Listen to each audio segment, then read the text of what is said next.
coming into the market today, I had no real expectation for just a couple things going on with news, but I was really watching the Canadian dollar pairs just to kind of find what could possibly happen at 9:45 a.m.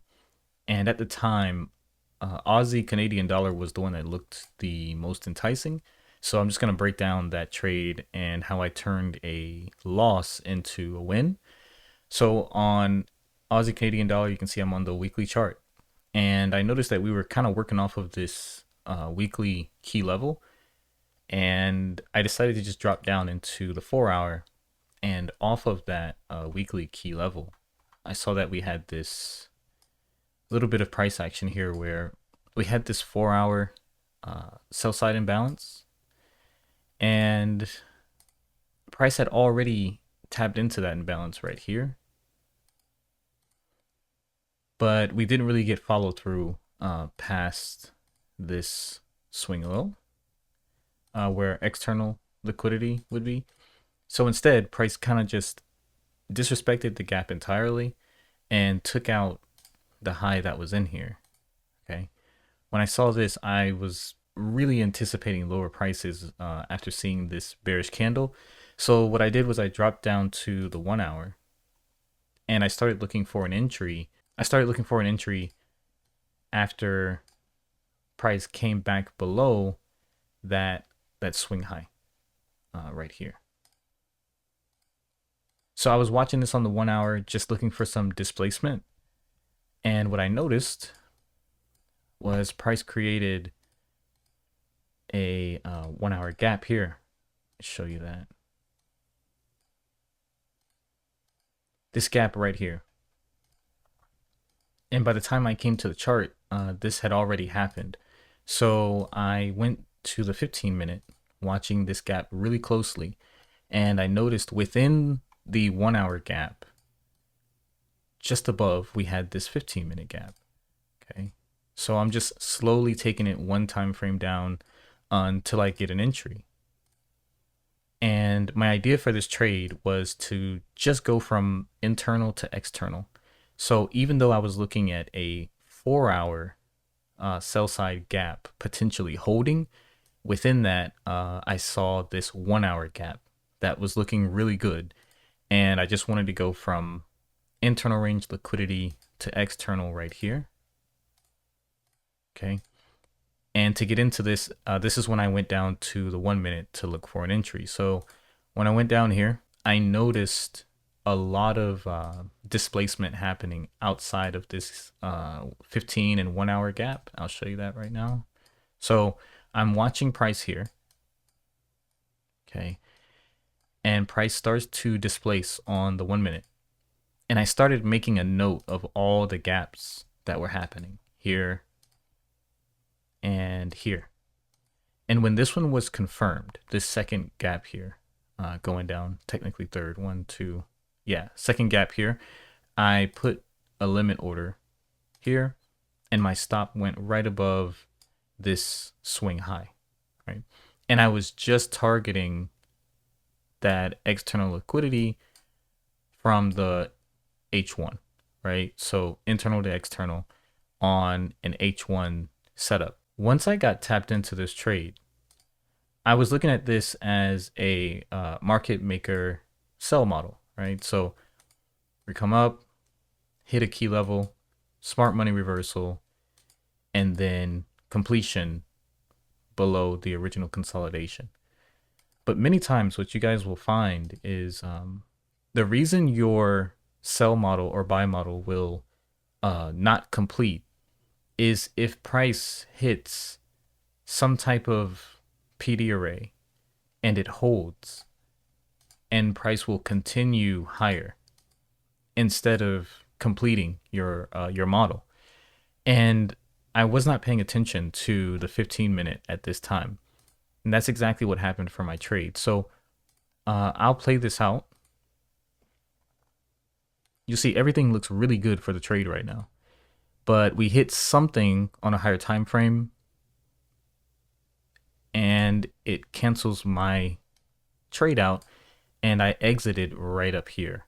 I didn't even let it go above this swing high. I already knew after disrespecting all of these bearish arrays, even going above my entry point, it was pretty much over. But on the 15-minute, there's an imbalance right here. It's like right here. And let's see if I can show you that. You can see it right here. This imbalance, just make this a little darker. This is what actually held my trade from going to completion. So if I hit play, you'll see price respected it and then pushed higher right there. And that was the loss I took on this trade. So really quick, I'll show you that recording. So right here, I'm basically observing price, right? Inside of that 15-minute, 1 hour imbalance. And I'm just being patient. You'll see me draw that horizontal line right there, waiting for a break of structure. All right, price breaks it, nice strong close, and we start to displace, right? And I'm just taking a note of where I'm going to enter. Right here is where I take my entry on my broker, and I'm just waiting for follow through below that line, right? And I even make a note, right? It'd be nice to see a nice strong close below that external range liquidity. And everything's going good so far until we start hitting that 15-minute imbalance.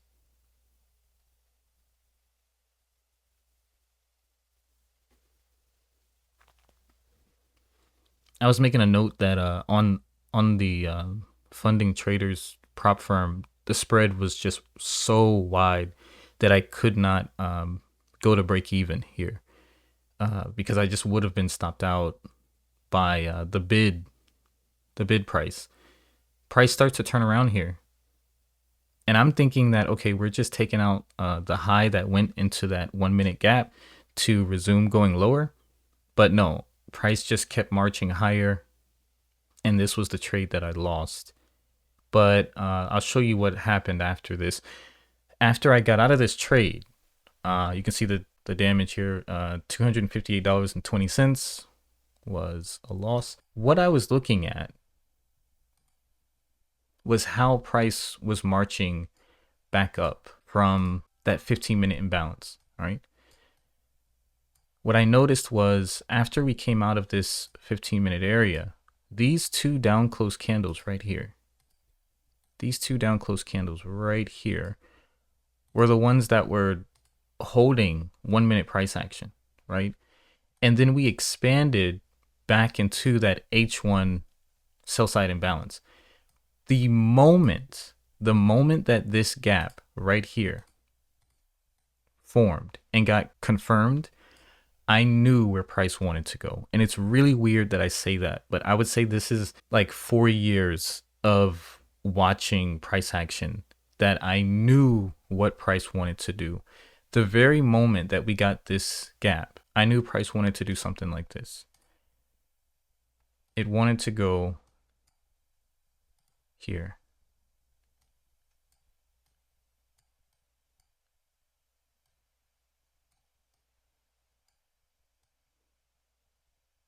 All right. And I know this is absurd, right? Like, why would price want to go all the way from where it's at all the way back up here? And that's what I want to share with you guys right now. So back on the 1 minute, I see that discount arrays are holding, right? But I was not convinced entirely that I wanted to enter yet on this gap, okay? So I'm waiting for something with a little more conviction, something with a little more confluence. And I was waiting for a high resistance liquidity form to show up. So you see, we have the gap, the 1 minute gap. I want you to take a mental note of the lowest point that was in that gap, which is right here. So watch what happens when price goes below that level. Right here, we get a high resistance liquidity run where we actually take this low that was inside the gap and we just buy right back above that level. From here, this is still a little unsafe because we have this sell side gap that just formed. So I wanted to see this get invalidated before I got into a buy position. Okay. So I have a bearish argument that I want to see fail. That'll give me even more confidence that I want to go in with a buy. So you see, we pretty much disrespect that as if it's not even there. At this point, I made a mental note of this gap. I would like to enter in on this, but I wasn't going to chase price. So at this point, price is all the way up here, and I wanted to put my stop here. And I made a note that said, okay, I'm not going to chase this. The only way I'm going to get into this trade is if it comes back to this bullish breaker. That was my last opportunity to get into this trade. So I put my limit here, and let me just hit play. Okay. Price comes down, goes into the breaker, and expands higher. All right. So at this point, I'm feeling pretty good about the trade. We're getting closer to 9:45 news. And this is what I see happen. Right here, I started taking a little bit of heat on the position. Price is now going below the level that went into the breaker. But watch what happens. It gets bought right back up. So this is good. At this point, we've had two instances of a high resistance liquidity run. We had one here, and now we have one here.